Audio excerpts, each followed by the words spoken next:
Nous allons, avec l'aide de Hachem Barach, ensemble, préparer la Hiloula de ce grand sadique, Rabbi Israël Meir HaKohen, qui est connu sous le nom de Hafetz Haïm. Traduction de Hafetz Haïm, cela veut dire aimer la vie. De quelle vie s'agit-il? Est-ce la vie dans ce monde, qui ne dure que 70 ans? Si on a un bonus, donc, jusqu'à 120 ans, comme l'a prescrit dans la Torah que la vie d'un homme est de 120 ans, comme celle de Moshe Rabbeinu, celle de Rabbi Akiva, celle de Hillel Azaken et celle de Rabban Yohanan ben Zakkai, qui ont vécu 120 ans. Tout le reste a vécu moins que ça. Mi ha'ish hafetz haïm, qui est l'homme qui aime la vie, ohev yamim, qui aime les jours, les hot tov, pour voir et profiter du bonheur.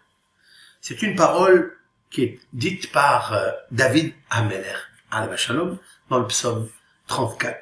Nous allons immédiatement rentrer dans le vif du sujet. Je voudrais parler de la mida, la qualité principale qu'a développée ce grand maître, le Hafetz Haïm, à savoir le avon, le péché du lashon hara. Le péché, autrement dit, le péché de la bouche, de la langue, le péché des dents.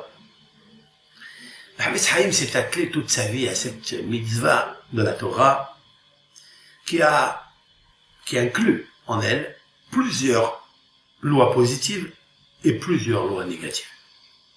Comme l'a expliqué notre maître, le Hafetz Haïm, dans son livre intitulé Shmirat al-Lashon, c'est-à-dire garder sa langue.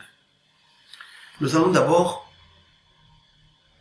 lire le verset qui est écrit ici dans le psaume 34.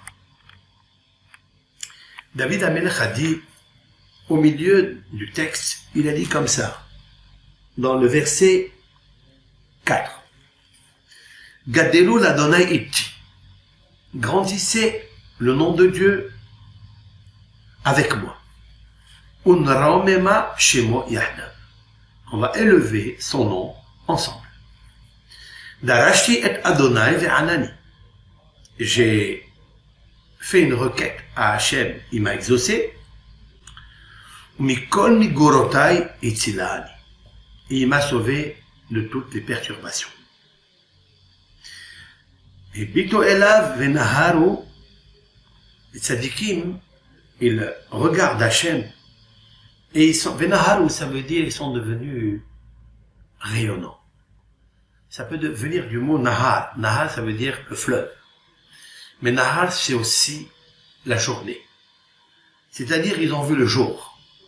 Lorsqu'une personne se trouve dans un labyrinthe obscur, dans des tsarot, il lève les yeux à Hachem et il prie. Et Hachem l'exauce. Lorsqu'on prie à Hachem, non seulement qu'on est éclairé par Hachem, mais le visage n'a pas honte, n'est pas humilié. Comment on atteint l'exaucement de nos prières?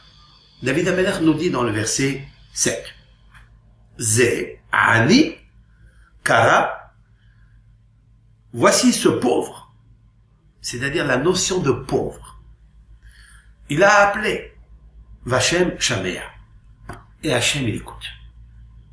Mikot sarota voshion, et de toutes ses détresses, il lui porte le salut. Hone malach Hachem saviv l'ere'a. Là il passe à une autre dimension. L'ange de Hachem campe autour de ceux qui le craignent, et il les sauve. Ta'amu ur'u kitov Adonai. Goûtez et vous verrez que Hachem est bon. Ashrei hagever yehesebo. Heureux l'homme qui s'appuie et qui est sous le pavillon de Hachem. sous la forteresse de Hachem. Sur ce verset-là, Ta'amour ou Kitov Hachem, le Hafetz Haïm Alav Shalom, va nous apporter une explication dimensionnelle qu'il nous faut goûter. Goûter, ça veut dire comprendre. Car le mot ta'am, ça veut dire qu'il y a le goût, c'est aussi la raison. À quel moment la raison prend du goût? Lorsque je la comprends. Et le Hafetz Haïm de dire comme ça. Pourquoi il a relié la connaissance de la grandeur, de la bonté de Hachem par l'homme, en la passant par la nourriture? Ta'amou, c'est-à-dire goûter. Il dit le Hafetz Haïm, lorsque vous goûtez quelque chose, vous aimez cette chose-là. Par le goût que vous apporte cet aliment, vous reconnaissez cette chose-là. C'est-à-dire, vous êtes au courant que cette chose-là vous apporte du bien. Vous apporte un bon goût. Le Hafetz Haïm a dit la même chose. Lorsqu'un homme s'appuie entièrement, complètement sur Hakadosh Baruch Hu, il goûte le bonheur de Hakadosh Baruch Hu. Comme quelqu'un qui reconnaît, qui connaît, qui prend connaissance d'un aliment par le goût. Tu veux goûter le bonheur de Hachem? Alors, aie confiance en lui. Alors tu verras qu'il est grand. Et ma question est de savoir pourquoi David HaMelech alav shalom nous fait rentrer ce verset qui est goûtez et vous verrez que l'Éternel est bon. Heureux l'homme qui s'appuie sur lui. Qu'est-ce que ça a à voir avec les conseils précédents? Autrement dit que la mida du bitachon b'Hashem Yitbarach peut régler tous les problèmes de l'homme. Je vais m'expliquer avec l'aide de Hachem comment un homme peut sortir de toutes ses détresses, de toute son amertume, uniquement lorsque il fait attention à acquérir la mida du bitachon b'Hashem. S'il acquiert la mida du bitachon b'Hashem, c'est sûr et certain que Be'ezrat Hashem Yitbarach, l'Éternel, il est son appui et il se séparera du mal. Que ce soit du mal dans sa pensée, du mal par ses actes ou du mal qu'il pratique par la langue, par sa bouche. Je continue. Yir'u et Hashem kedoshav ki en mahsor lire'ah. Craignez Hachem, tous ceux qui sont saints, ceux qui sont séparés du mal. Craignez Hachem, qui en mahsor lire'ah, car il n'y a aucune restriction de bonheur, lire'ah à ceux qui le craignent. Keferi barachou vera'evu. Nous avons vu des tigres, des panthères, des lions. Rachou. Rachou, ça veut dire se sont appauvris. Vera'evu. Ils se sont affamés. Ils n'ont pas de quoi manger. Mais d'or chez Hachem, tandis que ceux qui appellent Hachem, ceux qui demandent Hachem, lo yahseru kol tov. Ils ne manquent d'aucun bien. Ils ne manquent d'aucun bien. D'aucun bonheur. Le Rav Eliyahu Lapian Zatzal a dit dans son livre Lev Eliyahu, le cœur de Eliyahu, il n'est pas dit que ceux qui craignent Hachem ont tout le bonheur. Il n'est pas marqué comme ça. Il est marqué qu'ils ne manqueront pas du bonheur. Cela veut dire que le bonheur pour eux, ça ne veut pas dire d'avoir tout. C'est de ne pas avoir tout, c'est aussi avoir tout le bonheur. Et je vais m'expliquer. Et là, David HaMelech, dans son verset Yudbet, les Rouvanim Shim'oli, les enfants, Hachem il parle de nous, les enfants de Hachem. Les Rouvanim, ou bien David Ameler, on peut dire aussi, il parle au Béné Israël. Les Rouvanim Shim'oli, écoutez mes enfants. Irat Adonai ala Metrem. Je vais vous enseigner la crainte de Dieu. David Amelech alav Shalom veut nous donner une leçon comment acquérir la crainte de Dieu. C'est une chose facile, ça. Écrire un verset comme ça dans les psaumes où on n'a jamais vu autrement. Comment acquérir la crainte de Hachem? David Amelech nous dit, écoutez mes enfants, comme un père qui parle à ses enfants, il leur dit, écoutez, je vais vous donner la recette la plus belle pour craindre l'Éternel. Car la création, la crainte de l'Éternel, c'est pour laquelle l'homme a été créé dans ce monde. C'est connu. Tahrit Tshuva ou Ma'asim Tovim, il est su que le but des bonnes actions dans ce monde et la Teshuvah envers Hachem, c'est quoi? Quel est le but pour arriver à quoi? À Irat Hachem, à craindre Akadosh Baruch Hu. Donc il nous faut faciliter, dit David Amelech, aux enfants d'Israël, quelle est la feuille de route à prendre. C'est pourquoi il dit les Roubanim, allez-y enfants, Shim'oli, écoutez-moi, comprenez-moi. Irat Hachem hi ala Metrem. La crainte de Hachem, je vais vous enseigner. Dans la Torah, Moshe Rabbeinu, dans Deutéronome, dans le livre de Devarim, il pose la question au nom de Hachem. Ma Adonai Shoel Me'imach. Qu'est-ce que Dieu demande de toi? Si tu veux savoir qu'est-ce que Dieu demande de toi, qu'est-ce qu'il veut de toi? Qu'est-ce qu'il te demande? Ki'im, réponse. Ki'im l'ira et Hachem. Seulement de craindre Hachem. Le Talmud pose la question. Craindre Hachem, c'est une chose simple. C'est une petite chose. V'chi irat Hachem milta zotratahi. Et c'est une chose qui est simple. C'est la chose la plus difficile. David Amelech, il vient nous enseigner que la irat Hachem, oui, elle est facile. Oui, elle est plus facile, elle est plus accessible lorsque vous allez écouter, mes enfants. Comment on arrive à elle? Alors, qu'est-ce qu'il dit, David Amelech? Mi ha'ish hafetz hayim. Quel est l'homme qui désire la vie? Ohev yamim, qui aime les jours, les otov pour voir le bonheur. Netzor leshoncha mera. Protège ta langue de parler du mal. Usfatecha et tes lèvres midaber mirma. Tes lèvres de parler ruse. Sour mera va'asetov.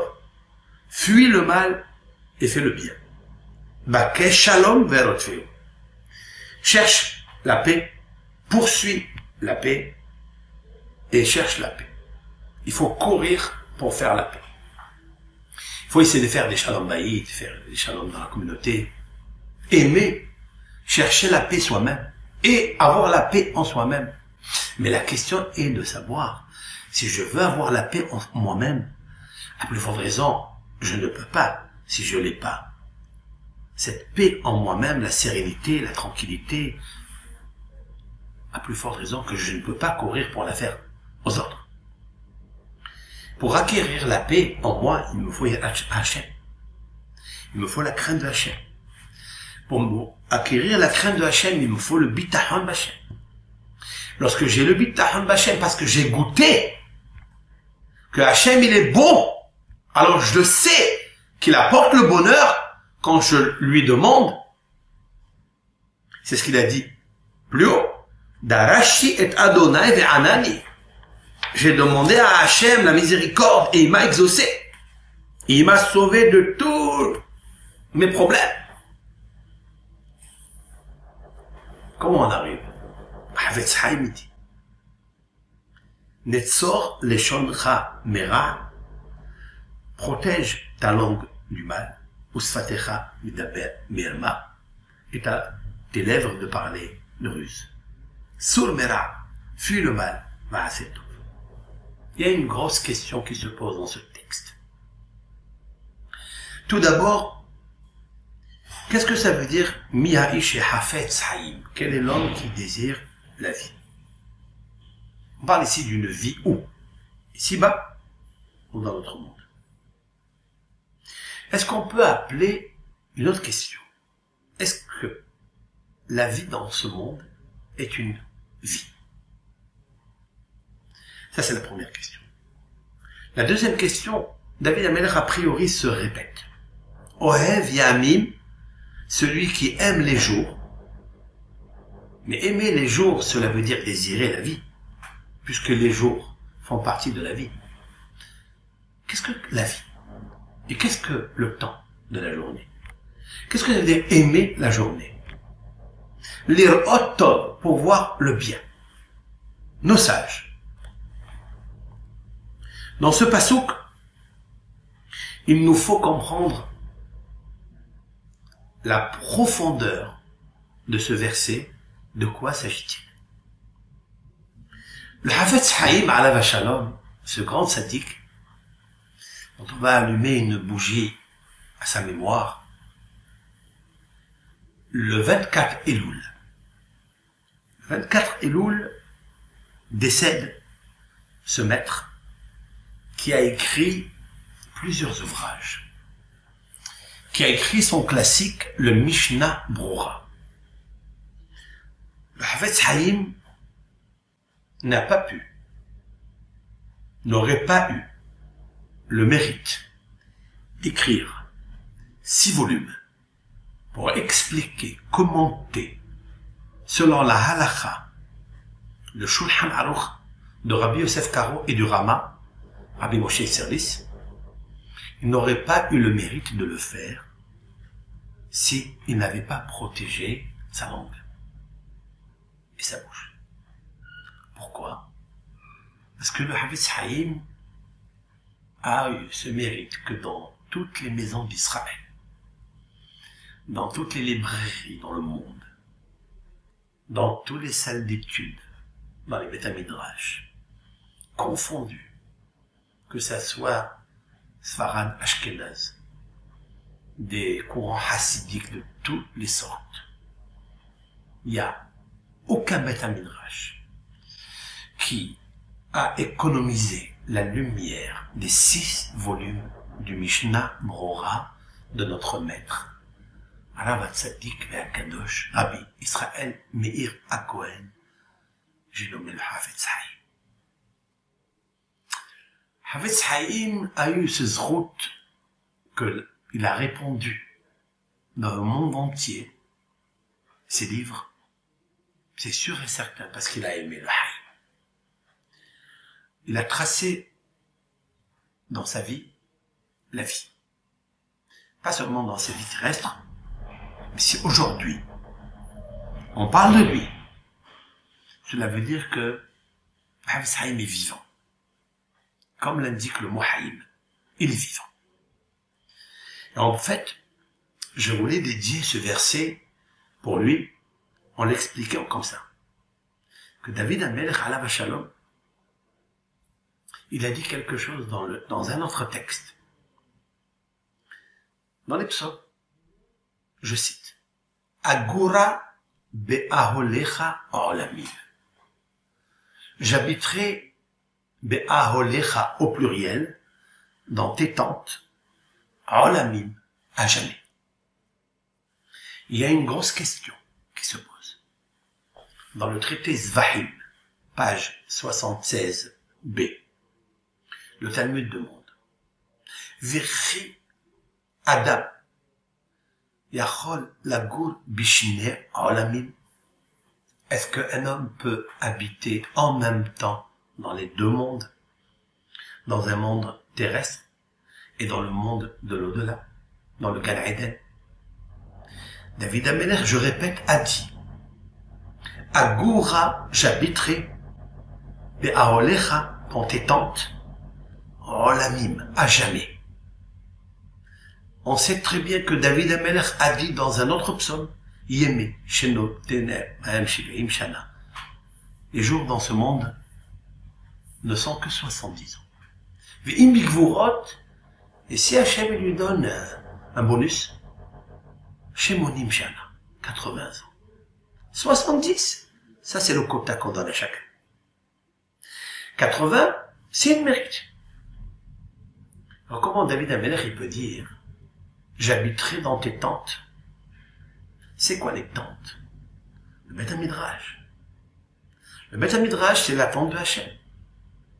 Comme David Amelech a dit dans le psaume 27 que nous lisons tous et toutes pendant 40 jours, le mois de Elul. Ahat sha'alti me'et Hashem ota avakesh. David Amelech a dit une seule chose je demande à Hachem, celle-ci je demanderai au futur. Shifti bevet Adonai kol yemei hayai. C'est siéger dans la tente de Hachem toute ma vie. Kol yemei hayai. Tous les jours de ma vie. Il y a ici la notion de jour, il a la notion de la vie. David Amelech a demandé dans le présent. Il a demandé dans le passé. Il a demandé aussi dans le futur. Il est des rois que dans le passé, ils ont demandé quelque chose. Et puis dans le présent, ils ne demandent plus cette chose. Parce qu'ils se sont lassés. Ils se sont gavés. Ils se sont impatientés.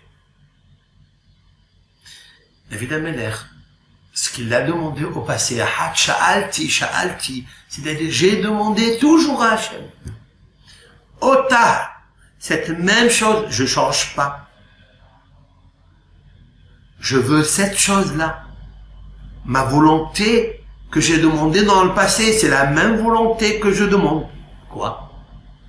Shifti bevet Adonai kol yemei hayai. J'habiterai la maison de Hachem tous les jours de ma vie. Qu'est-ce qu'il a inclus ici, David Amelech? Il a inclus ici deux mondes. Car je sais que si j'étudie la Torah convenablement, lorsque je sais que la Torah elle va s'imprégner en moi, lorsque je sais que grâce à elle je vais comprendre les 613 mitzvot de la Torah, 248 positives et 365 négatives, elles vont rentrer, pénétrer, couler dans les veines des 248 os et 365 nerfs ou vaisseaux. Je sais que je quitterai jamais ce monde. J'habiterai Agora be'aolecha olamim. J'habiterai dans tes tentes, ba'olamazé, et dans la tente d'Olamaba. Parce que là-bas aussi, ce que vous êtes ici, vous êtes là-bas. Ça n'existe pas un Olamaba territorial, géographique, une place géographique, non. Ce que je suis, j'ai. Ce que j'ai, je suis. Ce que nous prenons avec nous dans ce monde, c'est ce que nous sommes dans ce monde. C'est l'essence même du Ani, du Anochi, intrinsèquement lié à Manishama. Et qu'est-ce que j'ai fait avec Manishama? David Amelech était persuadé. Il a demandé à Akadosh Baruch Hu, je veux vivre dans ce monde et dans l'autre monde. Mais le Talmud veut comprendre. Vivre dans ce monde, je comprends. Je suis vivant, je fais un cours. Tout le monde m'écoute. Certes. Mais après 120 ans, aussi il m'écoute. Cette vidéo le témoigne. Cette vidéo restera à jamais. Mes enfants, mes petits-enfants, mes arrière-petits-enfants, mes amis, mes élèves, ma famille écoutera cette cassette que je suis en train de dire. C'est ça que David Amelech a fait. Les psaumes, il n'est plus là, David Amelech, c'est vrai, mais il est là.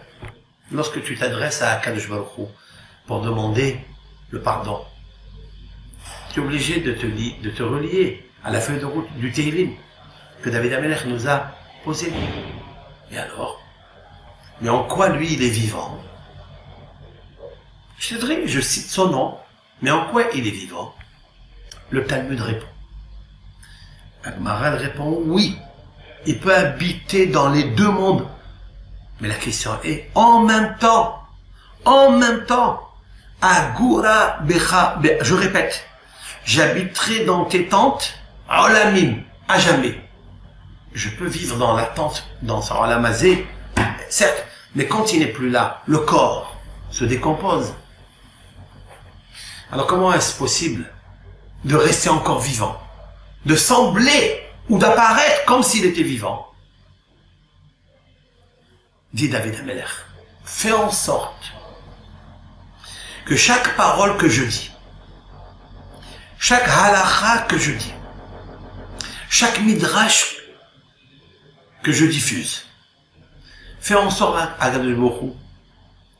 que les personnes qui m'écoutent, que mes élèves dans le Beth Midrash répètent cette halakha en mon nom, diffusent cette halakha en mon nom, partagent cette halakha, ce midrash, cette anecdote, cette histoire, ce moussa, en mon nom.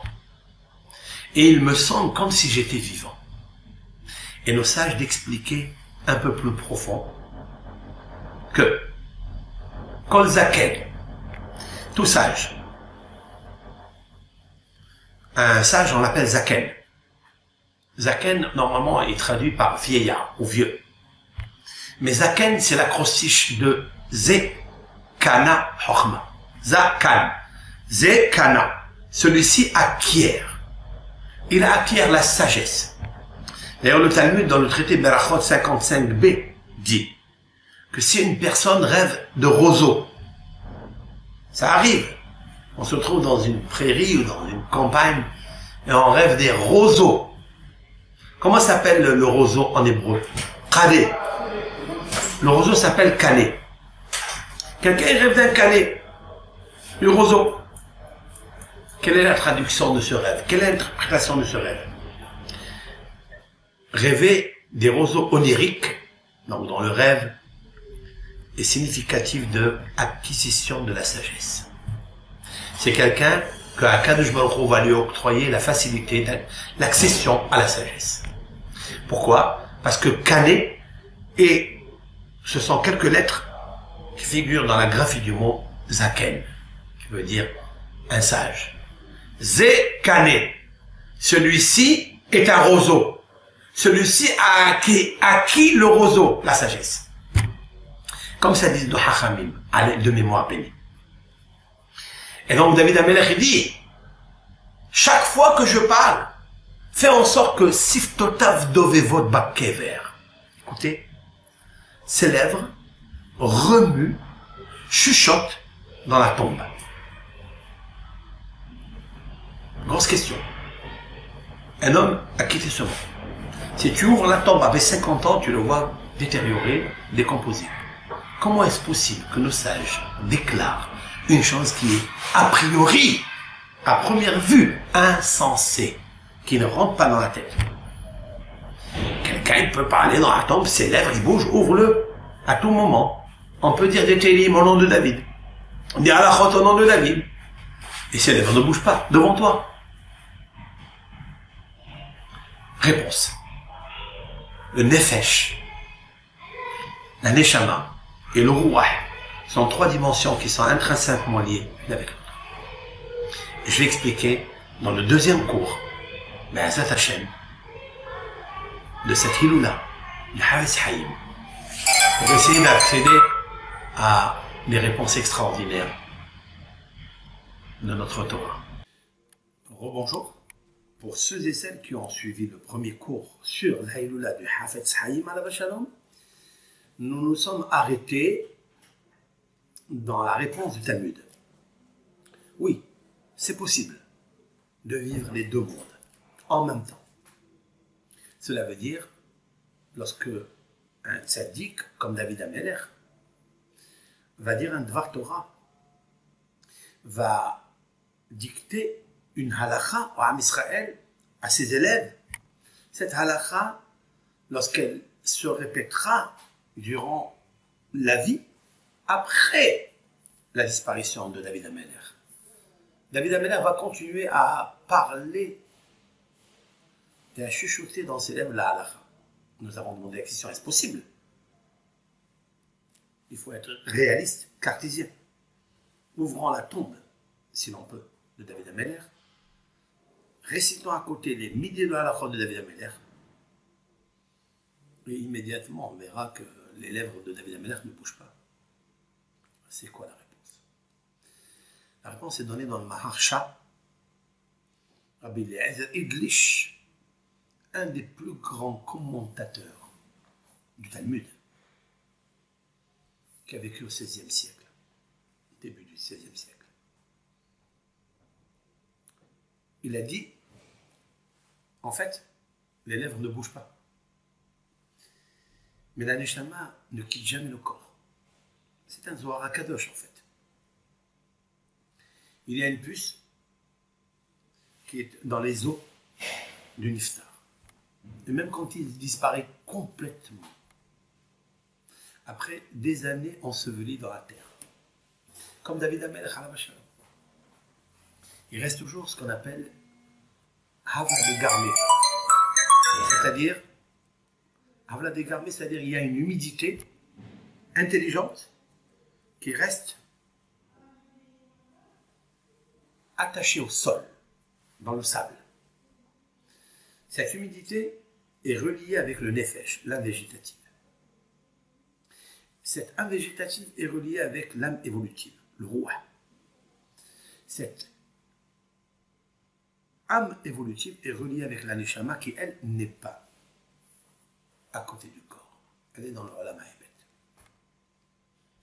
Lorsque on dit une halakha de David Ameller, cette halakha réveille la parole au moment où David Ameller l'a dite. Cette halakha qui a été dite à X temps, elle se réveille. Elle n'est jamais perdue. Elle est hevel, elle est un souffle, une haleine. Cette haleine est enregistrée dans le corps humain, dans le nefesh, dans le roi. Le roi va la transmettre à la neshama. Donc c'est comme si, et Rashi, de mémoire bénie, le prince des commentateurs de la Bible, et du Talmud d'ailleurs, a dit, il nous paraît comme si le corps est vivant, comme si ses lèvres se mettent à parler. C'est la raison pour laquelle je parle de ça, parce que quand on parle du Havetz Haïm, on dictera dans ce cours quelques halachot du Havetz Haïm, concernant le Lashon Hara, bien sûr, ce sujet, et en même temps, ses lèvres se mettront à chuchoter. Il aura un grand nahad ruah, grande satisfaction de ce moment exceptionnel, unique que nous sommes en train de passer en son honneur pour l'élévation de son âme. Et l'élévation d'un âme, d'un tzaddik, c'est quoi? C'est de dire les 10 vrais Torah qu'il a laissés ici dans ce monde. C'est comme ça qu'il vit dans ce monde pour nous, parce que nous avons besoin de ses conseils, de ces halachot qui ne sont que des halichot, une démarche à suivre. Halichot olam lo. Ces halichot, ces halachot sont pour lui une continuité éternelle, parce qu'il ne s'arrêtera jamais. Agura be'aholecha alamim. Je siégerai dans tes tentes, parmi les vivants et parmi les disparus, avec les âmes des tzadikim. Et ça lui apporte une grande satisfaction. Et de là-haut, là où il est, il prie pour nous. Il intercède devant Akadosh Baruch Hu. Et lorsque la rigueur, la justice, Midat Adin, elle veut sévir, le Hafetz Haïm Alav Shalom, qui est un grand posek, très grand posek halachique, va les stopper, apporter, comme il le faisait souvent, un bon jugement avec bienveillance, les kaf zechut pour le Ham Israël. Et surtout pour celui qui va écouter ces shiurim, qui va allumer une bougie en son âme, pour l'élévation de son âme, le 24 Elul. Le 24 Elul, juste avant le 25, c'est-à-dire la création du monde. Il obtiendra une nouvelle création en même temps que Akadosh Baruch Hu renouvelle. À la même période, en même temps, le 25 Elul, il renouvelle le monde pour renouveler l'année, 6 jours après, c'est-à-dire le premier jour de Rosh Hashanah et le deuxième. Et en même temps, nous-mêmes, on sera renouvelés Be'ezrat Hashem avec un dossier propre, vierge. Et donc, à quoi ça ressemble, dit le Talmud? Ça ressemble à ce panier de raisin. On prend le raisin d'un vignoble, on le met dans le Komer, comme ça il s'appelle dans le Talmud, et ce vin-là, qui se produit grâce à cette vigne, si on le prend et on le met dans un autre endroit, très très loin, à des milliers de kilomètres,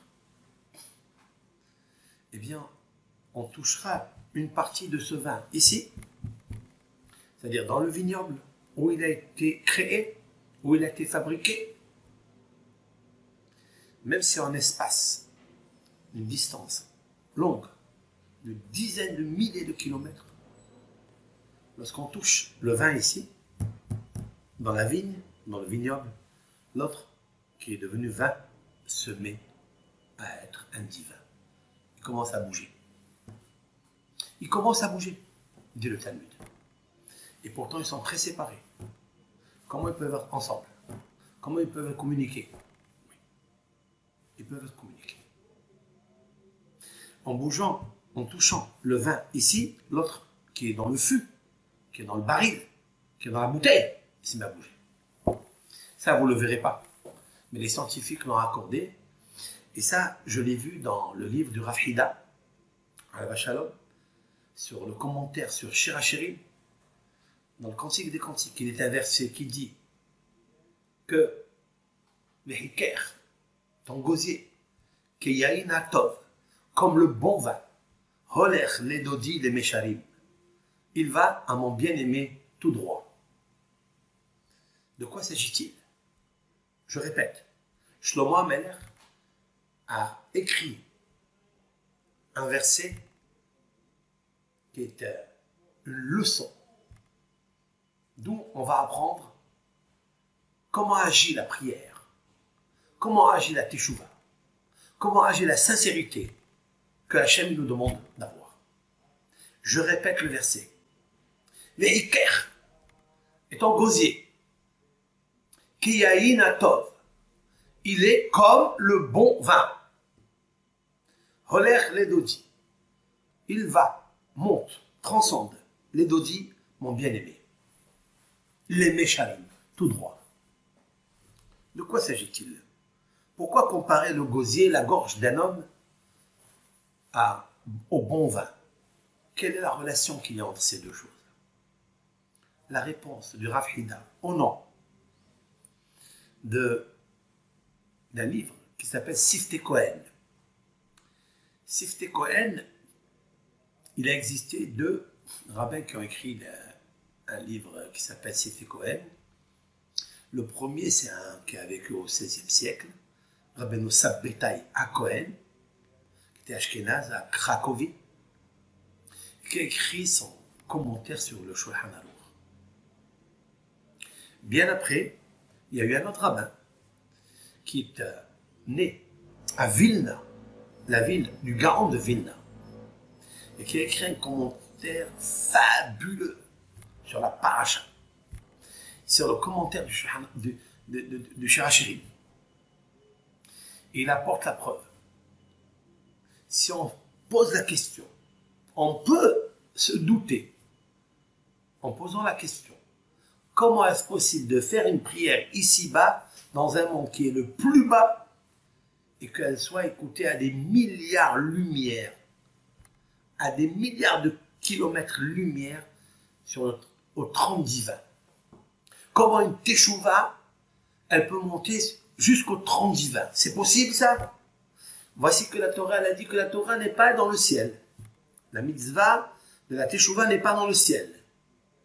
Elle n'est pas à travers les mers, qu'il faille aller la chercher, qu'il faille monter à la lune la chercher. Ki'im, seulement elle est beficha ou bilvavcha la asot. Elle est dans ta bouche, elle est dans ton cœur. Il suffit d'accepter dans ton cœur que tu veux changer, tu le dis dans ta bouche que tu veux changer, Hacham nu baganu, tu fais la hoda'a, le vidouille, la supplication de reconnaissance de la faute, Gamarno, elle monte très très très haut. C'est possible ça? Oui, c'est possible.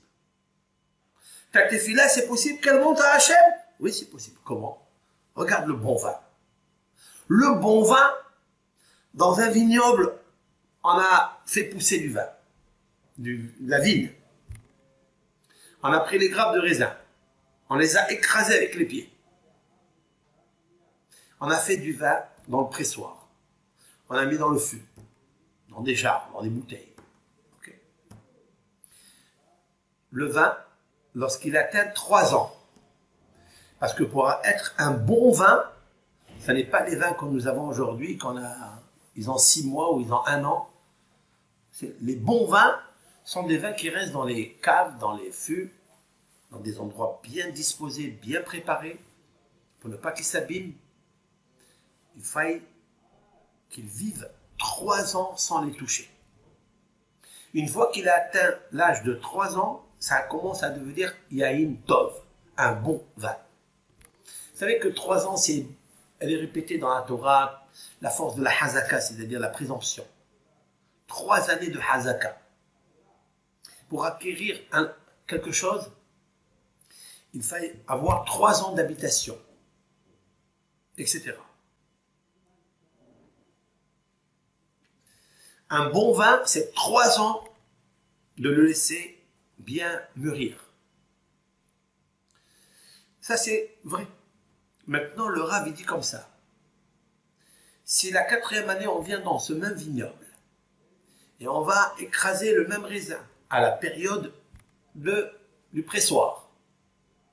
Au moment où on écrase le raisin, maintenant, alors sachez que le vin qui est donc né, qui a poussé par les grappes de ce vignoble, c'est le même vignoble, il se met à bouger là-bas. On dirait qu'ils ont une connexion comme ça dissimulée. Une question illisible, invisible. Mais il se met à bouger là-bas. C'est comme ça que l'accorde le Rav Hida au nom de Rav Sabbetai à Kohen. Mais Vilna. Ta tefila, il faut que tu le saches. Ta teshuva, il faut que tu le saches. Que quand elle sort du cœur, tu redeviens un nouveau bébé, un nourrisson, comme tu étais dans la matrice, dans le liquide amniotique de ta maman. Et là-bas, tu as étudié la Torah avec un ange. Et tu étais innocent, tu étais propre. Tu étais protégé par Dieu, nourri par Hachem. Quand tu veux faire tes chouvas, tu deviens un nourrisson. Et ta prière, elle est tellement forte qu'elle relie, elle transcende les mondes. Elle monte rapidement à Akadour. Comme le bon vin. Quand on le bouge maintenant après 3 ans, il bouge là-bas. Et c'est ça que Shlomo HaMelech a dit. Vehiker, ta gorge, ton gosier. Keyahin atov. Il est comme le bon vin. Olech les dodi, les mesharim. Il va à son bien-aimé, à son créateur, celui qui a créé la parole, celui qui accepte la prière, la requête, celui qui accepte la teshuva. Un mot très très haut. Keyahin atov, comme le bon vin. Les mesharim, pour obtenir la droiture. Voilà donc. Miha'ish Havetz Haïm, je reviens. Miha'ish Havetz Haïm, quel est l'homme qui aime la vie? Celui qui veut voir les jours Et là, je m'arrête. Nos sages disent, Miaïch Havetz Hayim Ba'olam Haba. L'ir'ot Tov Ba'olam Hazeh. Celui qui veut voir les jours dans ce monde. Qu'est-ce que ça veut dire, voir les jours? Qu'est-ce que ça veut dire, Ohev Yamim, pardon, aimer les jours, l'ir'ot Tov, pour aimer le bien. Qu'est-ce que ça veut dire, pour voir le bien? L'ir'ot, je répète, l'ir'ot Tov, pour voir le bien. C'est les paroles de David HaMelech alav shalom. Qu'est-ce que ça veut dire, aimer les jours pour voir le bien? On voit le bien ou pour goûter le bien? Tu viens de dire David HaMelech dans le même psaume. Ta'amu ur'u kitov Hashem. Goûtez et vous allez voir que Hashem il est bon. Et là il me dit, celui qui aime les jours, celui qui aime la vie, pour voir le bien.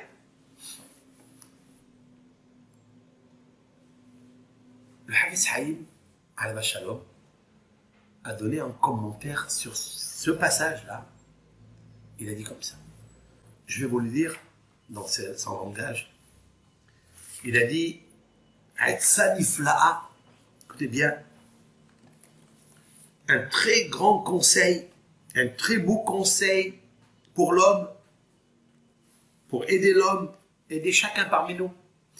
Je cite, Les ma'an yakdish me'at sumat lev le yamav, afin d'investir une attention particulière pour ces jours. Chez lo ya'avirem irchezeu, de ne pas les laisser passer comme il veut, de faire disparaître, s'évanouir dans la nature. De laisser tomber ces jours. On gaspille énormément d'heures et on gaspille des fois des jours. Et si on fait le compte dans 30 ans, 50 ans, années, on voit qu'on a perdu énormément de jours qui nous manqueront. Ces jours, ils nous manqueront.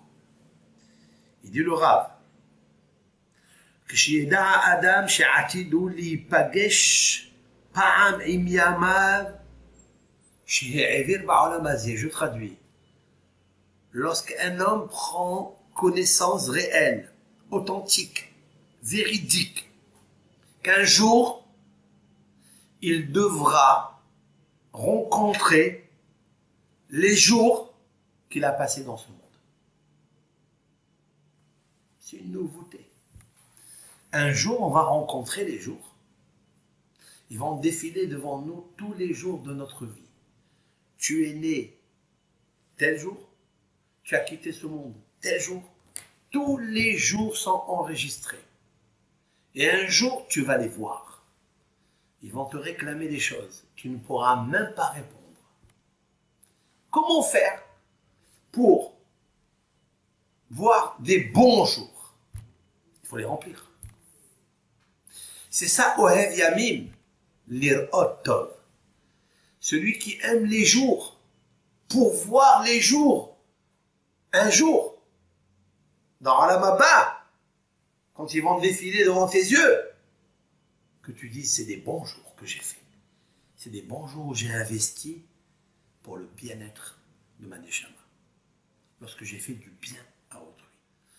Lorsque je me suis renforcé, j'ai étudié la Torah. Lorsqu'il fallait aider tel pauvre, je l'ai aidé. On va te montrer tout devant toi. Car sache que tu vas rencontrer ces jours. Et c'est ça qu'il dit le Rav, au nom de David HaMelech. C'est une explication ingénieuse, lumineuse, qui peut donner un flash rayonnant à notre vie à partir de maintenant pour la nouvelle année, pour le Rosh Hashanah, pour le démarrage du 25 Elul, pour une nouvelle année, une nouvelle création de soi. C'est ça le Havetz Haïm. Alors comment faire? Netzor leshoncha mera usfatcha medaber mera. Cela veut dire quoi? Protège ta langue de dire du mal. Usfatcha medaber mera. et protège tes lèvres de dire des ruses. Après, David Amelech nous dit, Sour Mera, c'est top. Éloigne-toi, fuis le mal et fais du bien. Cherche la paix et poursuis-la. Je m'arrête là. J'ai une question. Lorsqu'il me dit, David Amelech, dans le pasouk, dans le verset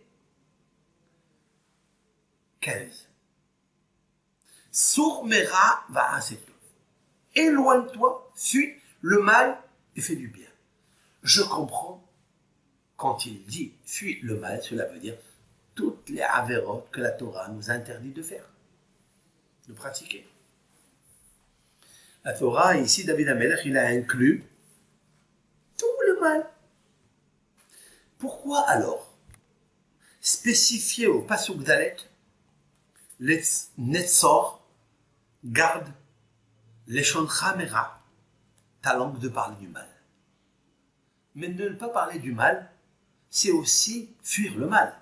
Il est inclus, cette recommandation est incluse dans la grande réclamation, le grand avertissement, le grand conseil de David Amelech, Sour Mera, fuis tout le mal inclus dedans, ne pas parler la Lashon Hara.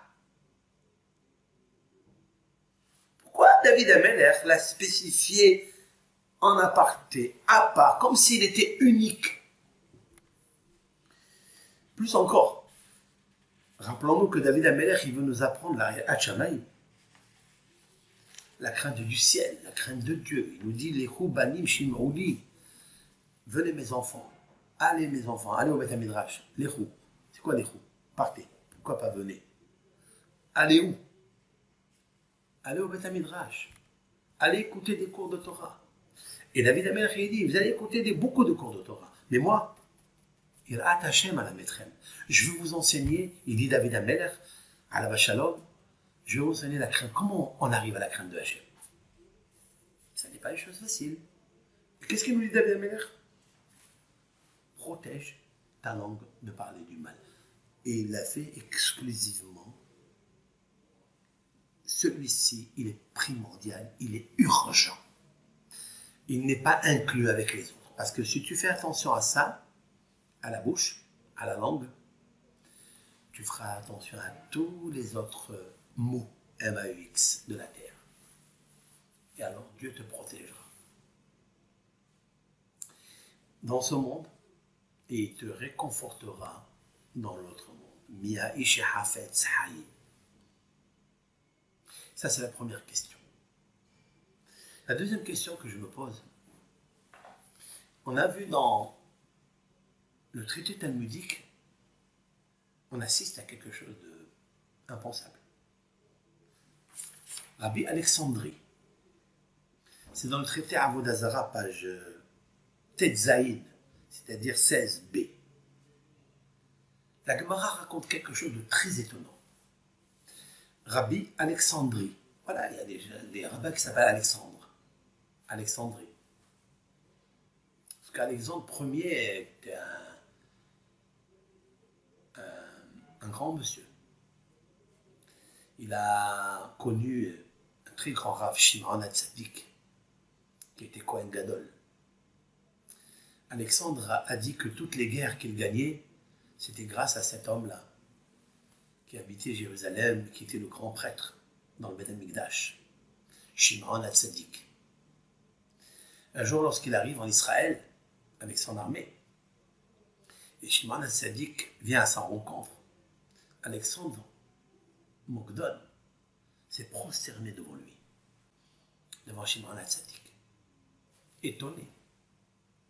Il se voit poser la question par ses disciples, par ses ministres, à cet homme-là, toi, le grand guerrier, celui qui a conquis le monde, celui qui a mis de la justice dans le monde, tu te prosternes à un rabbin. C'est qui?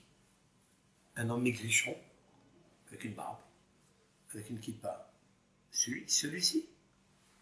Il lui dit, vous ne savez pas que je ne l'ai jamais vu, mais je le voyais dans ma guerre. Chaque fois que j'allais en guerre, cette personne-là, cet homme-là que vous voyez, se manifestait à moi Et c'est lui qui me fait gagner la guerre. C'est lui qui me donne la force. Ça veut dire quoi?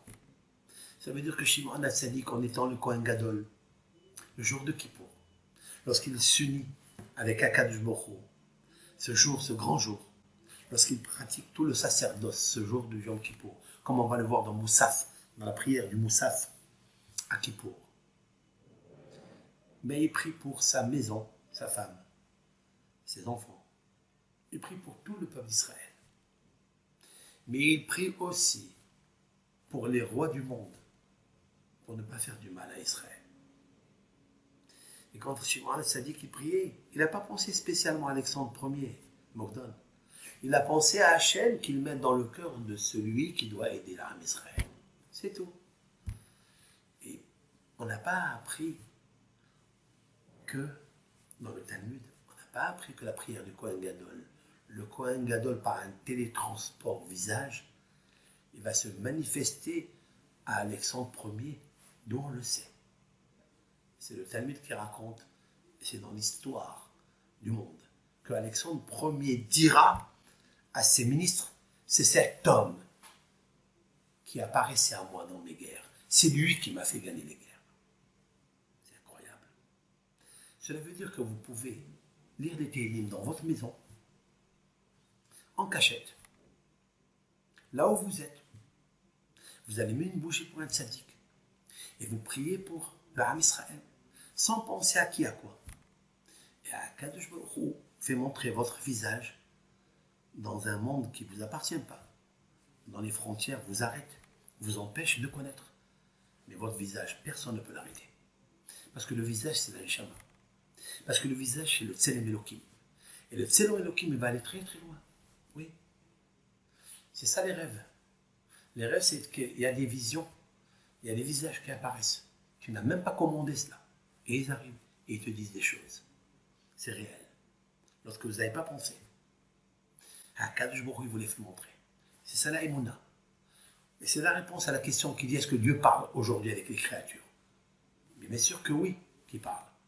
Lorsque vous êtes saisi d'une peur, lorsque vous êtes saisi d'une vérité, peu importe laquelle, c'est quoi ça? C'est que Akadosh Baruch Hu vous parle. Il faut saisir le dialogue, l'audience avec Akadosh Baruch Hu. Et c'est, je reviens. La grosse question que je me pose, sur cette Gemara de Rav Alexandrie, dans le traité Avodah Zarah Tet Zayin Bet, c'est-à-dire 16b, pour ceux et celles qui veulent vérifier, qui veulent aller jeter un œil, approfondir le sujet, regarder les commentateurs. Moi, je vous propose ce qui est marqué dans toute la simplicité que soit. Rav Alexander est sorti un jour dans la rue et il crie comme un colporteur. Man ba'e samhaye. Man ba'e samhaye. Je traduis. Qui veut un elixir de la vie? Qui veut un elixir de la vie?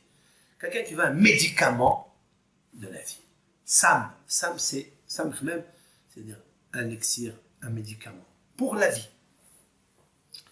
Bien sûr, quand on écoute cela, avec toutes les détresses qu'il y a, avec toutes les difficultés, avec toutes les maladies qu'il y a, vivre, c'est la chose la plus belle au monde.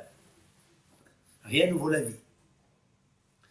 Eh bien, s'accroupit à lui toute la ville.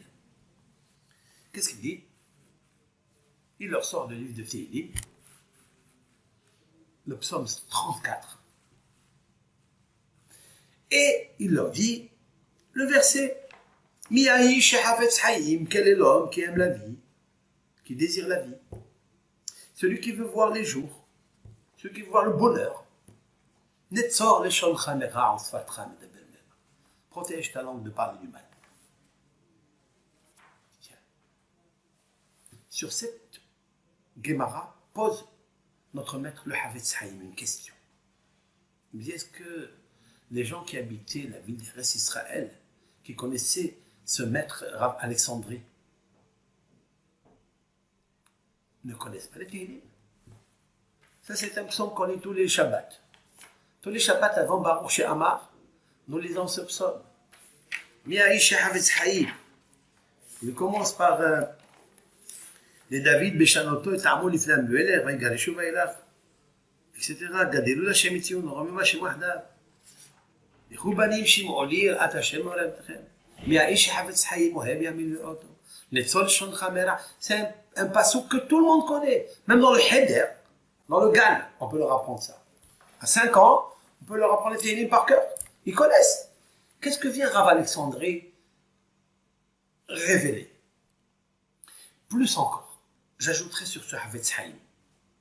Il est une autre Gemara dans le traité Ta'anit, pardon, Erchin, qui dit Hao Rochel. Rochel, ça veut dire colporteur. C'est quoi un colporteur? C'est quelqu'un qui a une brouette pleine de marchandises, des aiguilles, du tabac, fil à coudre, etc. Et il dit qu'il veut acheter des aiguilles, qu'il veut acheter du tabac, qu'il veut acheter du parfum, qu'il veut acheter. C'est un col en hébreu. Col, la voix, porteur. Il porte la voix. Col porteur. Et voilà que il dit, cette fois-ci, il n'a rien dans la main, juste un livre. Il n'a ni brouette, ni parfum, ni rien. Il a juste la vraie arme de la Tefila, le livre de Tehillim, dans ses mains. Et il dit, Man ba'es samhaï, man ba'es samhaï. Qui veut la vie, qui veut l'élixir de la vie? Elchin Rav Kahana. Il y a qui disent Rav Huna, Rav Kahana, et voilà un rabbin qui est d'une luminaire dans le Talmud. Il tend l'oreille vers lui et il dit, moi je veux la vie. Je veux vivre. Tiens. Il lui sort les Tehillim. Et il lui dit le pasuk, Netzor leshoncha merah sfatcha medaber ben. Aïe. Protège ta langue de l'âme de parler du mal. Et Rav Kahana était très content, très heureux. La question de savoir. Peut-être la ville de Rav Alexandre, peut-être ne connaissait pas ce pasuk. Peut-être c'est possible.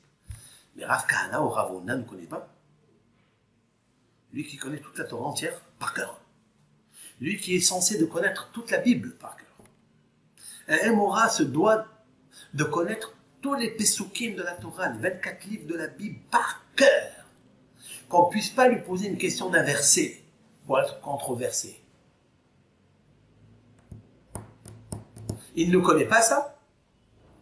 Ce rochel, c'est-à-dire ce marchand ambulant, il va lui dire des choses qui sont écrites dans le Tehillim. En fait, qu'est-ce qui lui a renouvelé? Qu'est-ce qui lui a appris? Quelque chose d'inédit que le Rav Kahana ne s'est jamais aperçu. Où il lui a mis le doigt pour qu'il le réveille et lui dit merci beaucoup pour cet enseignement. Voici la question que j'ai. La deuxième question que je pose avec l'aide de Hachem, suivez-moi.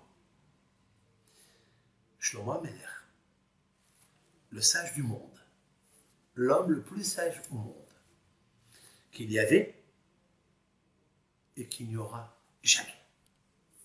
Shlomo HaMelech a dit dans les proverbes quelque chose de similaire. Il a dit deux choses. Haïm ou mavet beyad alashon. La vie et la mort dépendent de la langue. Ça, c'est la première. Le deuxième proverbe, il a dit comme ça. Il a dit Shomer piv ul shono, Shomer mitzarat nafsho. J'explique. Celui qui garde sa bouche et sa langue, il se garde des détresses de son âme. Il protège son âme de douleur et des détresses. Shlomo HaMelech. Ma question est très simple. Qu'est-ce qu'il a ajouté? Shlomo HaMelech, qui est le fils de David HaMelech. David HaMelech, il l'a avancé déjà.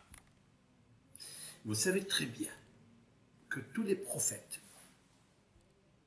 lorsqu'ils ont prophétisé quelque chose, chacun a apporté une lumière au monde. Les prophéties ne se ressemblent jamais. Chaque prophétie veut dire quelque chose. Lorsque Shlomo HaMelech a écrit les Proverbes ou l'Ecclésiaste ou le Shir HaShirim, ce sont des données nouvelles qu'il a innovées et qu'il a investies dans le monde pour éclairer le monde d'un message particulier. Ici, lorsque le Père, dans les Télim 34, il nous dit, celui qui aime la vie, celui qui veut voir le bonheur, qu'il garde sa langue de parler du mal, ça veut dire aimer la vie. Qu'est-ce que Shlomo HaMelech a ajouté?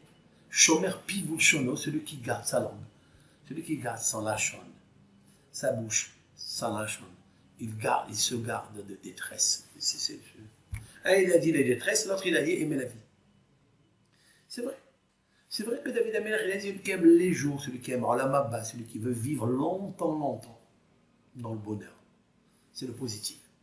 Shlomo HaMelech il a parlé du négatif. Shomer piv ulshano, shomer mitzarat nafsho. Mitzarat nafsho. Le Talmud de dire, celui qui garde sa langue, il se garde, mitzarat, sarot nafsho, c'est les détresses de son âme, mitzarat nafsho, de la lèpre de son âme. Tiens, il existe des lèpres dans l'âme. C'est vrai qu'il m'a renouvelé quelque chose. Mais il y a plus que cela à dire. Et je vais vous le dire. Le Havetz Haïm, alav hashalom, pour sa question, qui est la même d'ailleurs que nous avons posée, il a répondu à la question qu'il a demandée. Lorsque David HaMelech il a dit il faut s'éloigner du mal, il a inclus tous les maux, toutes les méchancetés. Pourquoi alors avoir précédé l'avertissement de garder sa langue, de parler du mal? Cet avertissement est inclus dans s'éloigner du mal, en général. Havetz Haïm a répondu quelque chose. Écoutez. Il a dit, j'ai un vignoble magnifique, par une parabole. Vous savez que là où se trouve la parabole, se trouve le satellite. Et j'ai un très beau vignoble. Il me donne un vin succulent, unique. Je suis le seul vigneron qui vend mon vin, pas à des particuliers, pas au commerce général, au roi du pays. Le roi ne se sert que de mon vin, parce que mon vin est acquitté, débarrassé de toutes les amertumes, de toute chose qui peut nuire à la bonne odeur, au bon goût de ce vin. Vous savez que dans le vin, il y a des levures, il y a des ça. Donc, des fois, on écrase, en même temps qu'on écrase le raisin, on écrase aussi des feuilles, des branches de la vigne. Les feuilles et les branches sont amères. Et elles gêneraient à la bonne odeur, au bon goût du vin, au parfum du vin.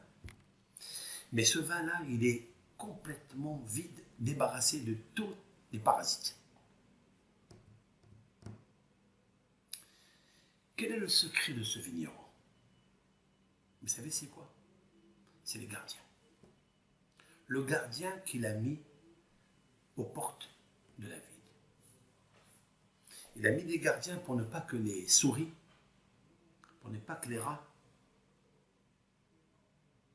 rasent la vigne, se déposent et déposent leur nid dans la vigne, parce qu'il y en a beaucoup de rats qui, en même temps, ils posent leur nid et en même temps, ils profitent du raisin. Vous avez l'histoire du loup et du raisin, du renard qui est rentré dans la vigne et qui l'a mangé, qui ne pouvait plus ressortir.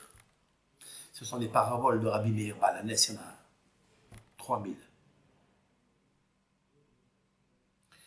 La force de ce vigneron, ce n'est pas l'intérieur du vignoble, c'est l'extérieur du vignoble. La porte est bien gardée. Il a dit le Havetz Haïm, que chaque juif, chaque juive, chaque maman, chaque père veut offrir à Kadosh Baruch Hu le vin. Il veut construire dans son Gan Eden, il veut construire une belle vigne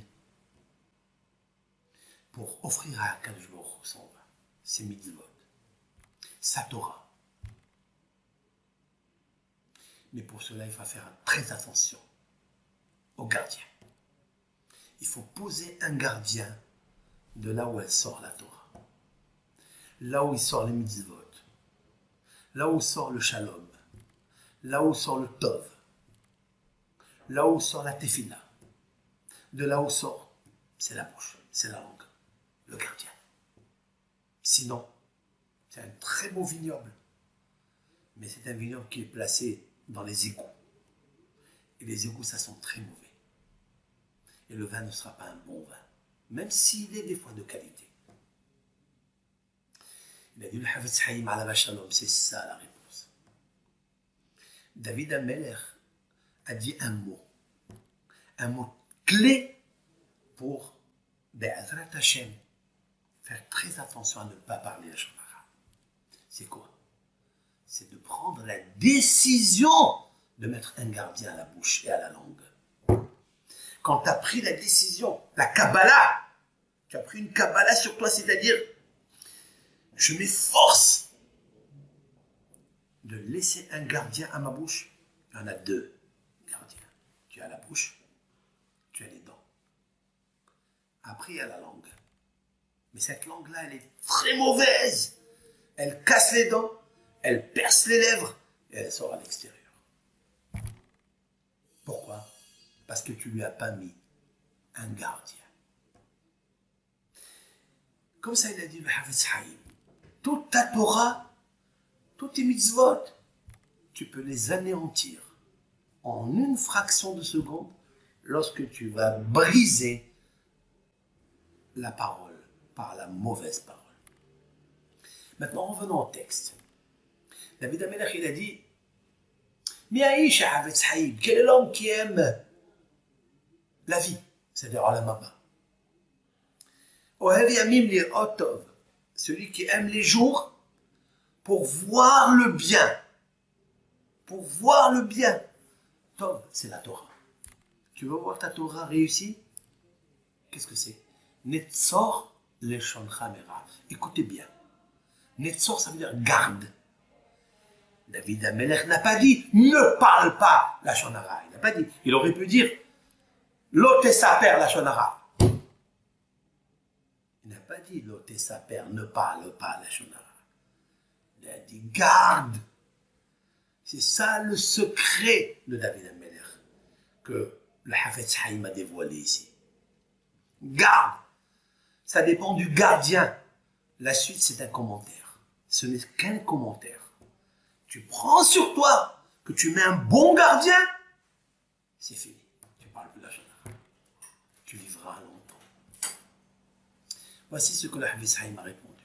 Maintenant, je voudrais vous répondre à la question que je me suis posée. Les deux questions que je me suis posées. Première question était, qu'est-ce qu'il a ajouté à Rav Alexandrie en disant que celui qui aime la vie, il a apporté des télim, les sorts de Shonara Mera. Mais ça, on le sait. Tout le monde le sait. Nous avons posé aussi sur ce Rochel le marchand de biens, le colporteur, qui a dit, qui aime la vie, qui veut l'élixir de la vie. Il a répété 2 fois. Pourquoi 2 fois? Et Rav Kana lui dit, moi je veux. Il lui dit quoi? Télim. Pourquoi Rav Kana ne connaît pas? Mais d'après le Havetz Haïm, ça brille comme le soleil. Les paroles de David Amelech, ça brille comme quoi? Il ne lui a pas dit ne parle pas à la Shonara. Nous, moi et vous, quand on étudie ce psaume 34, à quoi on pense Netzor les Chamera? À quoi on pense ne parle pas à la Shonara? Non. Le gardien. Mais le gardien, ça veut dire accepter à 100% sur soi de ne pas parler de la Shonara. C'est pas au moment où tu parles, c'est que ça ne doit pas sortir, il n'y a pas un parasite, il n'y a pas un insecte nuisible qui va nuire au vignoble. Un rat qui va rentrer dans le vignoble, parce que ça serait des égouts. Et avec ça, j'ai répondu à la question. Shlomo Amelech, qu'est-ce qu'il dit? Shomer piv ou shono. Aïe, aïe, aïe, aïe, aïe, combien ça éclaire les paroles du Hafiz Haïm. Il n'a pas dit ne parle pas le mal. Il a dit Shomer, le gardien. Shomer, c'est le gardien de sa bouche et de sa langue. Le gardien, oui, le gardien. Vous comprendrez maintenant le satellite à la parabole de Hafiz Haïm. Pourquoi le roi achetait du vigneron? Parce que le vigneron, ça n'est pas seulement s'occuper de la terre où il a posé la vigne. C'est de surveiller qu'il n'y ait pas des rats qui rentrent dans la vigne. C'est le Netzor qui est le plus intéressant. Notre cercle, celui qui garde, disent nos sages, le figuier, il fera une fugue des figuiers. Il habitera à la figuière. C'est un hôtel d'ailleurs, la figuière. Il faut faire très attention à ça. Ça, c'est ce que nous a appris le Hafiz Haïm. Netzor, Shomer, Pivot Shono. Le gardien. Alors comment on va le fabriquer, ce gardien? C'est difficile, hein? Avec l'aide d'Hachem, on fera le 3e cours pour l'aide de Hafiz Haïm. Que son mérite nous protège et que ses lèvres, Shomer, Pivot Shono, les lèvres qu'il a diffusées tellement, le hidouche qu'il a donné qui est magnifique, et bien il nous protège et qui prie pour nous.